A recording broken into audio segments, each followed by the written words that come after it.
tout le monde et bienvenue dans cette nouvelle vidéo. Aujourd'hui, nous allons détailler l'indexation en Elasticsearch. On va commencer par définir un document. Ensuite, on va indexer ses premiers documents et on va comprendre le mapping. Finalement, on va voir comment utiliser l'API CRUD et l'API Bulk.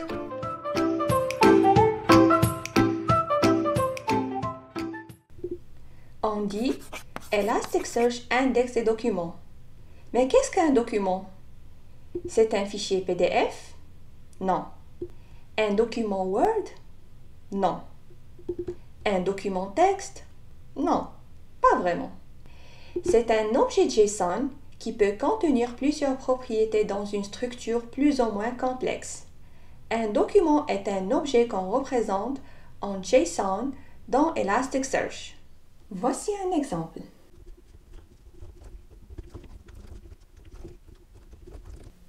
Là, on a le même type de données, ou bien le même type de structure. On peut avoir deux types différents. Par exemple, je peux ajouter gender female. On peut aussi ajouter une date, par exemple, une date de naissance.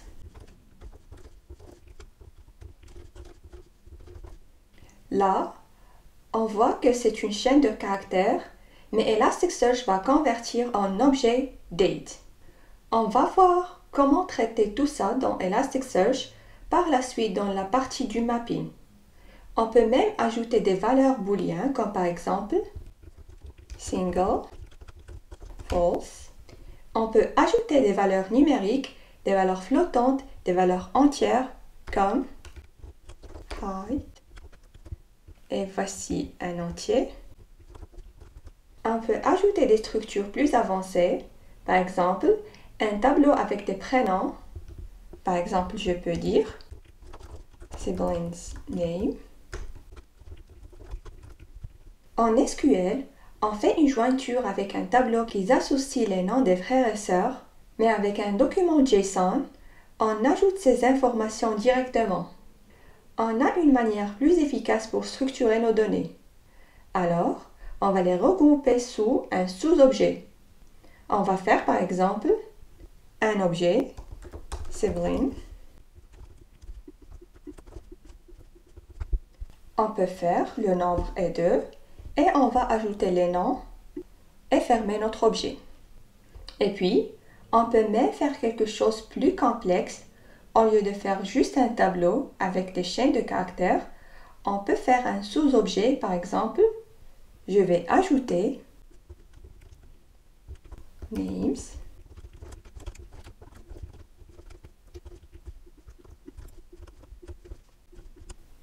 Un document JSON peut inclure bien plus de types différents, comme un document binaire, PDF ou image, encodé en une chaîne de caractères base 64. Ici, si je veux ajouter une chaîne de caractères encodée en base 64, il me suffit d'encoder la phrase en base 64. Donc, je vais écrire echo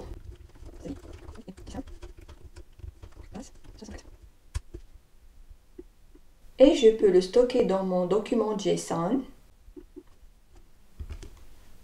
sous forme de YouTube channel, par exemple.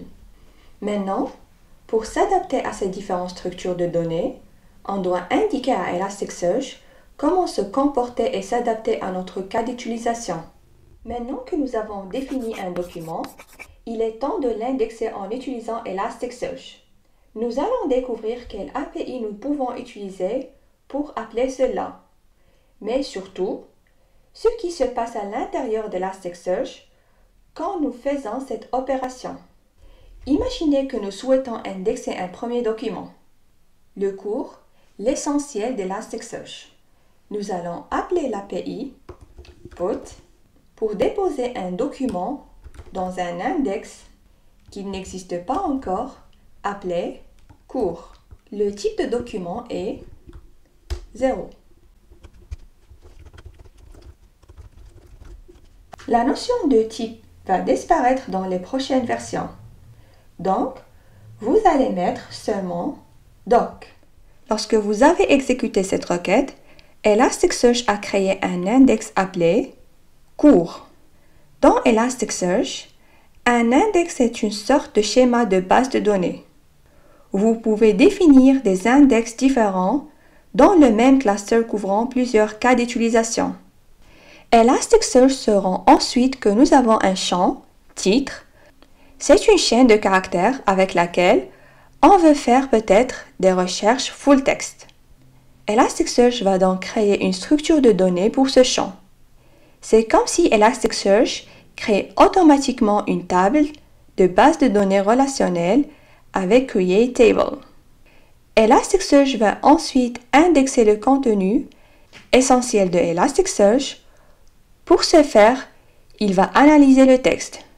Retenez bien cette phrase, il va analyser le texte, parce que nous allons l'expliquer dans la prochaine vidéo.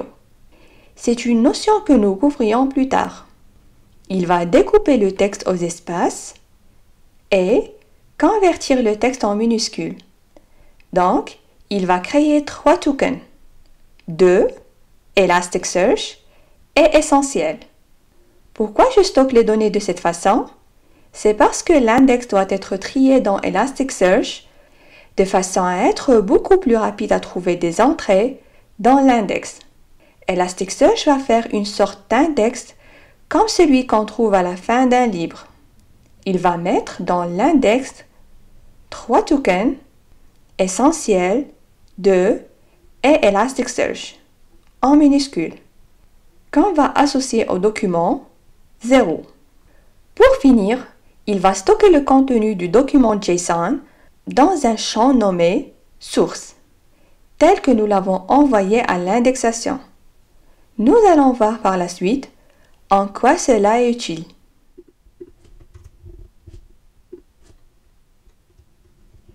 Déposons maintenant un deuxième document.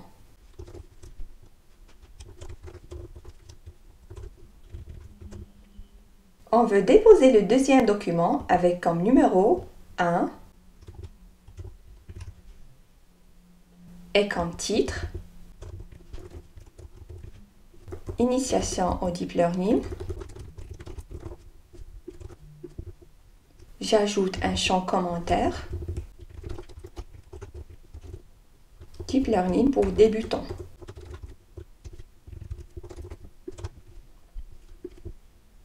Si j'exécute cette commande, Elasticsearch va faire plusieurs opérations à nouveau. Il va se rendre compte que nous avons un nouveau champ dans ce deuxième document qu'il n'a pas encore vu.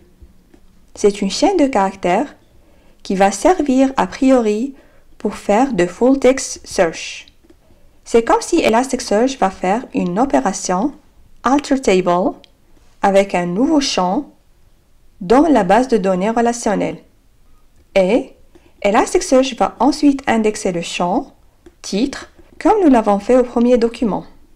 C'est-à-dire découper le texte en espaces, mettre en minuscules et associer les termes générés au document numéro 1. Elasticsearch ensuite ajoute la valeur exacte dans le champ source. Pour le champ commentaire, il va procéder de la même manière, découper aux espaces, la chaîne de caractères, fabriquer les différents tokens mis en minuscules et les associer au document qui correspond.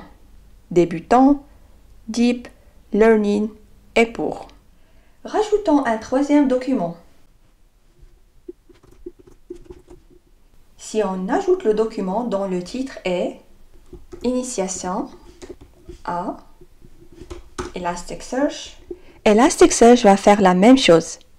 Cette fois, on n'a pas de mise à jour de schéma à faire, puisque Elasticsearch connaît déjà le champ titre.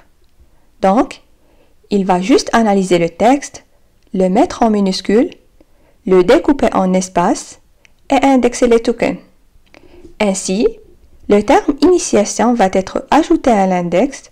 Cette fois, on a à la fois le document 1 et le document 2. Et le terme Elasticsearch a aussi deux documents, 0 et 2. C'est donc ces structures de données que nous allons utiliser pour faire de la recherche. En définissant la structure d'un document JSON, on a parlé du mapping dans Elasticsearch. Et je vous ai promis que nous en discuterons plus tard. Alors, qu'est-ce que c'est que le mapping? Cette partie va nous permettre de voir pourquoi et comment définir un mapping.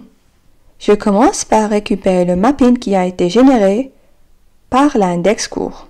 Cela peut se faire à l'aide de l'API get. Donc je fais get /court mapping. Ici, on voit que notre mapping a été généré avec deux propriétés générales, commentaire et titre. Les deux propriétés sont de type texte. Le type texte indique qu'on va pouvoir faire de la recherche de type full text au-dessus. On voit aussi que les deux champs sont nommés keywords. Commentaire keyword et titre keyword.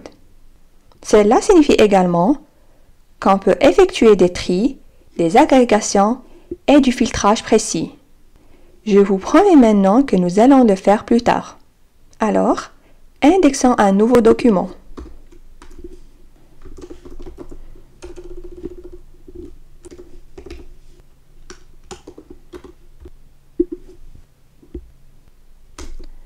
On voit ici que 1, 2, 3, 4, 5 est un nombre au niveau du document JSON, mais il est traité comme un texte normal. Elasticsearch arrive en fait à convertir le nombre en texte.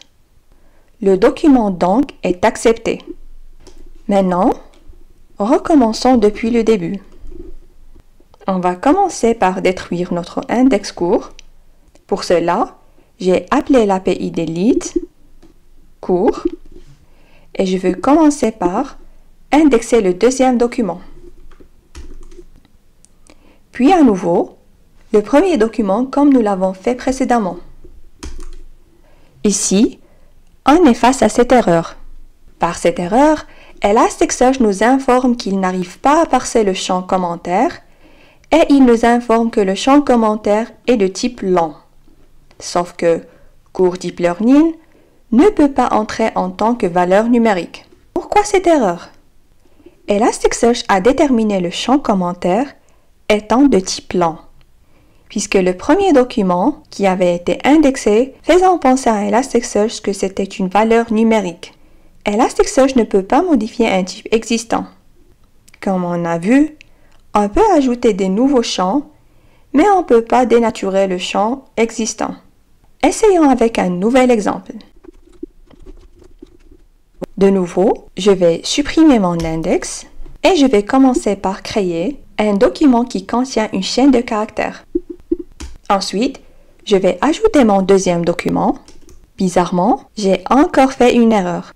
L'erreur me dit qu'Elasticsearch essaie de parser un champ date avec le contenu cours Deep Learning et n'arrive pas à transformer cette valeur en date. Ça aussi est explicable avec le mapping. Si je fais get cours mapping, je peux voir que le champ commentaire a été ajouté comme date. Maintenant, si on essaie avec le document suivant, on peut voir que cela marche bien. Qu'est-ce qui s'est passé? En effet, 1, 2, 3, 4, 5 est vu comme une date. Il est considéré comme le nombre de millisecondes depuis 1970. Donc, on n'a pas vraiment indexé 1, 2, 3, 4, 5 ici, mais on a une date qui représente le 1er janvier 1970 à 4h25 du matin et 45 secondes. Alors, c'est quoi la solution? Il faut donc imposer à Elasticsearch notre façon d'adresser les données. D'ailleurs, c'est la bonne pratique. Par exemple, nous allons créer un mapping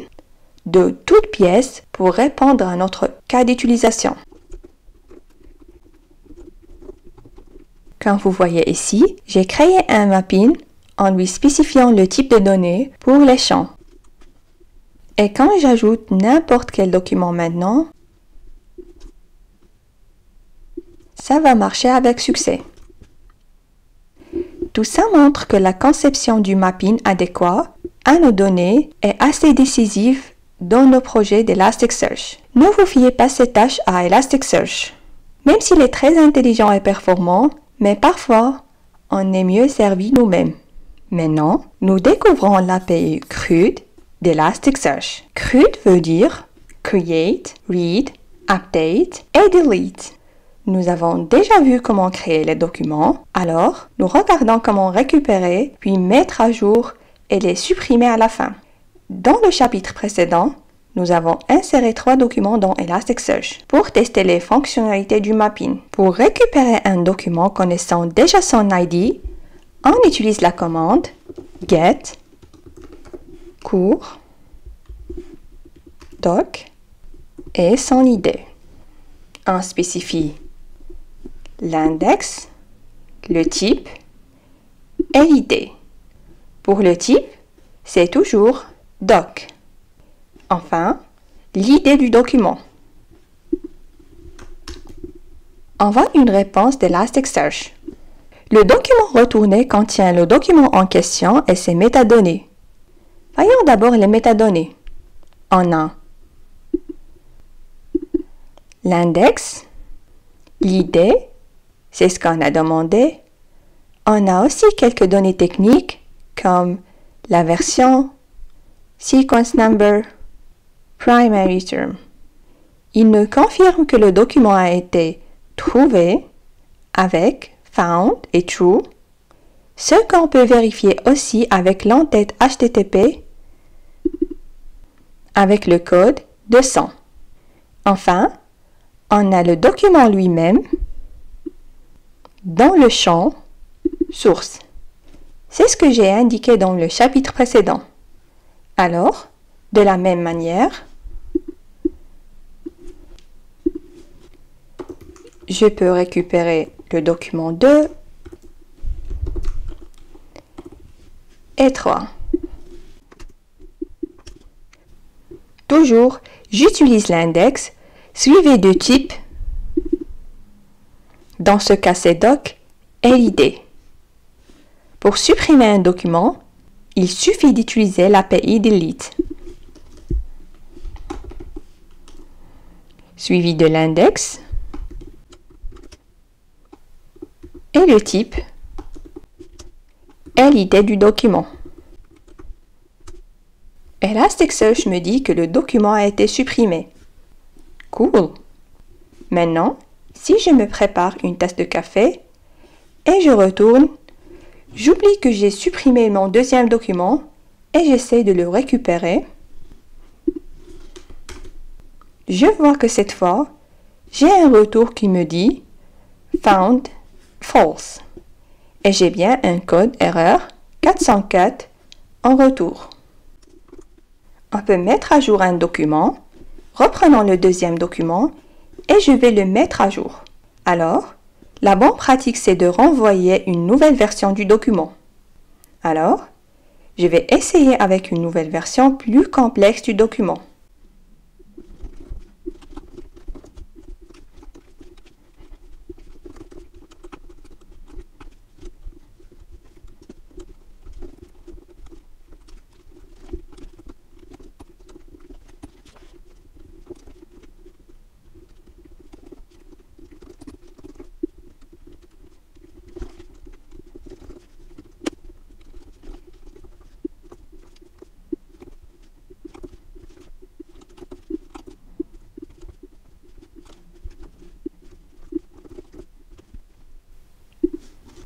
Maintenant, si j'exécute le document, il va être mis à jour.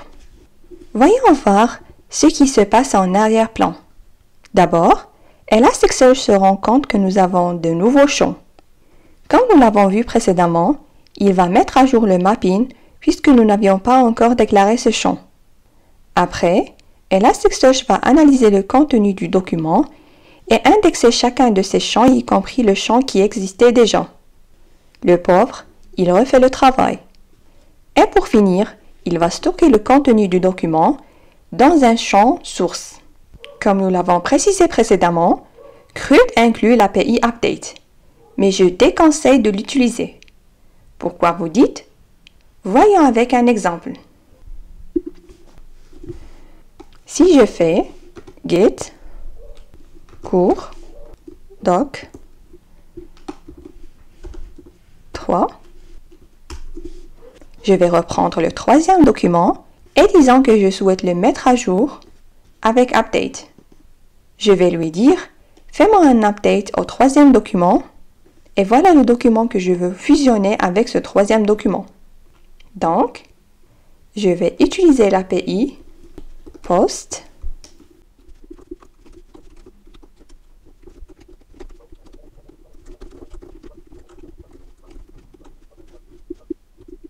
j'exécute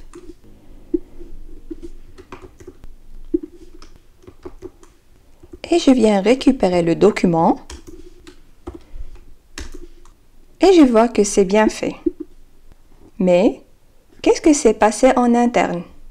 En interne, Elasticsearch fait un get pour doc3. Il va récupérer la version du document telle qu'elle est, sans le champ compétences. Il n'y avait pas encore le champ compétences. Ensuite, Elasticsearch va fusionner ce qu'on lui a présenté ici et va faire lui-même l'API put. Cela revient à faire exactement la même opération qu'avant. Alors, il suffit de le sérialiser à nouveau en JSON sans se poser de questions sur ce qui est de nouveau, modifié ou pas. Elasticsearch fera de toute façon la même chose à la fin. L'update peut être intéressant dans le cas où le document en question est très volumineux, genre plusieurs centaines de kilooctets. Dans ce cas, Update peut économiser un peu de bande passante en évitant de tout renvoyer par le réseau. Mais j'insiste, utilisez l'API Create pour à la fois créer et mettre à jour vos documents.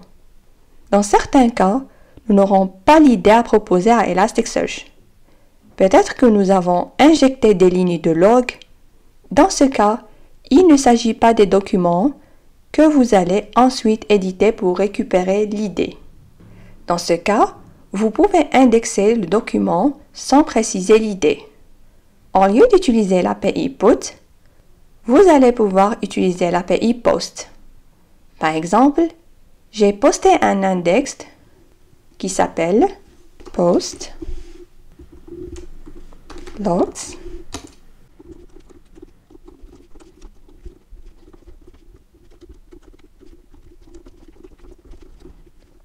Si j'exécute cette opération, Elasticsearch va me créer cette idée pour mon document.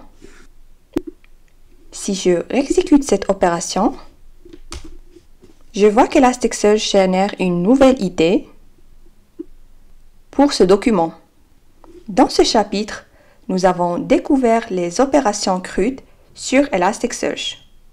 Aussi, nous avons vu comment nous pourrions simplement récupérer un document en connaissant son idée. Et finalement, nous avons vu l'indexation des fichiers journaux et logs sans se soucier de fournir un identifiant à Elasticsearch qui de fait s'occupera de lui-même. Par la suite, nous allons voir comment fonctionne l'API Bulk. Jusqu'à maintenant, nous avons indexé des documents un par un sur Elasticsearch, ce qui s'avère très coûteux en termes de performance. Lorsque nous avons un volume très fort de données à indexer, il est recommandé d'utiliser l'API Bulk, ce qui permettra d'envoyer l'indexation sur toute une série de documents en une seule requête. Sur ce chapitre, on se concentrera sur le format des requêtes à écrire. Nous allons commencer par effacer notre index qui existait déjà. Alors, comme j'avais cité avant, cette requête a un format un petit peu particulier. L'API supporte le format MD-JSON. C'est en fait plusieurs lignes de JSON systématiquement finies par un \n ou un retour à la ligne. Une opération bulk se définit par une ligne d'action qui définit les métadonnées associées à un document et un document associé JSON sur une seule ligne qui finit également par un saut de ligne. Ici, nous avons 4 actions dont l'index est logs et on veut écrire un document dont l'idée est 1, un document dont l'idée est 2, un document dont l'idée est 3 et finalement un document dont l'idée est 4. Aussi, on a 4 documents qu'on souhaite indexer.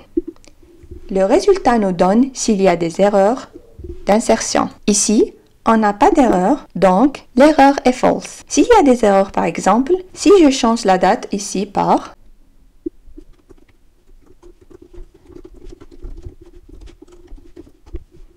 un texte, ceci not timestamp, on aura une erreur et vous verrez que l'erreur est au niveau du deuxième document. Effaçons à nouveau notre index. Parmi les opérations qu'on peut faire ici, en outre de l'indexation, on peut également faire des mises à jour ou des effacements.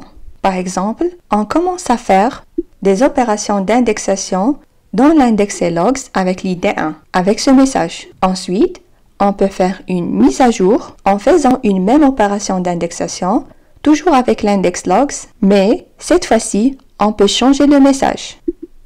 On peut faire aussi l'effacement, et puisqu'on efface, on n'a pas besoin d'un document à fournir. Comme vous le voyez, cette ligne est unique. Ensuite, on peut à nouveau indexer un document avec le même ID dans l'index et logs. Si j'exécute cette requête, je peux voir l'ensemble des opérations effectuées. La création, la mise à jour, l'effacement et à nouveau la création.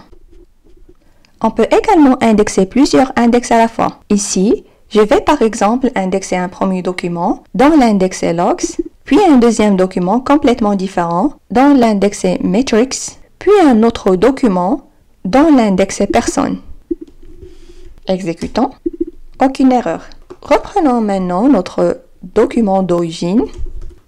Pour alléger la couche réseau, lorsqu'on écrit dans le même index, ici, l'index log, on peut préciser l'index directement dans l'URL. Ce qui permettra de simplifier considérablement les données qui sont envoyées au niveau du serveur. Donc, je vais supprimer index ici. Aussi, on n'a pas besoin d'id. Donc, on peut même simplifier encore en supprimant l'id, car Elasticsearch va la créer pour nous.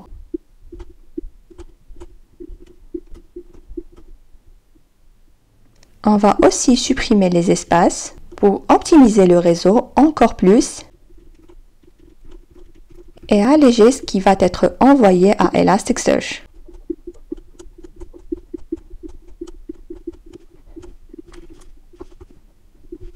On peut exécuter et nous n'avons aucune erreur. Nous allons finir par effacer toutes les données que nous avons générées précédemment. Dans ce chapitre, nous avons défini un document, comment l'indexer, le mapping et comment ça fonctionne en Elasticsearch, les opérations CRUD et l'API bulk pour envoyer un fort volume en une seule requête. Dans le chapitre suivant, nous allons voir comment effectuer des recherches. À très bientôt!